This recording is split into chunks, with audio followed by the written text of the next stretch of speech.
ইনুস উঠে আমার মাথা পাশে ধামধাম করে একটা ঘুষি মারছে। ঘুষি মারার পরে আমার মা ছাড়াই দিতে, হ্যাঁ মা ছাড়াই দিতে আমার মা গেছে, আর অনেক লোকজন হয়েছে ছাড়াই মানে করার জন্য আমার মায়ের ধাক্কা দিয়ে ফেলাই দিয়েছে, চলা লইছে, চলাটা উনি ফেলাই দিয়েছে, আমার মায়ের কপাল ফাইটে গেছে। সকালবেলা দোকানে রওনা দিছি, আমি ঘরের থেকে রওনা দিয়ে নামছি, হেলমেট মাথায় দিয়ে গাড়ি নামাম ঘরে ওঠার জন্য। এই জন্য এর ভিতরে এরা একটা 10-15 জন একটা টিম আসছে জামাতের দাওয়াত নিয়ে। আমি বললাম যে আসলে আমাকে বাড়িতে তো আমি একটাই ফ্যামিলি, আমার ভিতরে আর লোক নাই, বাড়ির ভিতরে ঢোকা লাগবে, হ্যাঁ নাহলে মহিলারা আছে। এই কথা বলার পরে ওরা খুব করিয়া বাড়ির ভিতরে ঢোকা দিচ্ছে। আমি এরকম একজনের গায়ে হাত দিবে, এখানে মহিলারা আছে যাও। এই কথা বলার পরে হাসিব করে একটা ছেলে ছিল এখানে, ওর আব্বার নাম্বার মতি তালুকদার, ও উঠে বলে মানুষের না থাবড়াই দাঁত ফালাই দিম আমার বলে।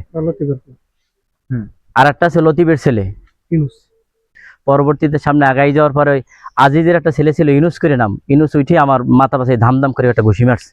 ঘুষি মারার পরে আমার মা ছাড়াই দিতে, হ্যাঁ মা ছাড়াই দিতে আমার মা গেছে, আর অনেক লোকজন হয়েছে ছাড়াই মানে করার জন্য আমার মায়ের ধাক্কা দিয়ে ফেলাই দিয়েছে, চলা লইছে, চলাটা উনি ফেলাই দিয়েছে, আমার মায়ের কপাল ফাইটে গেছে।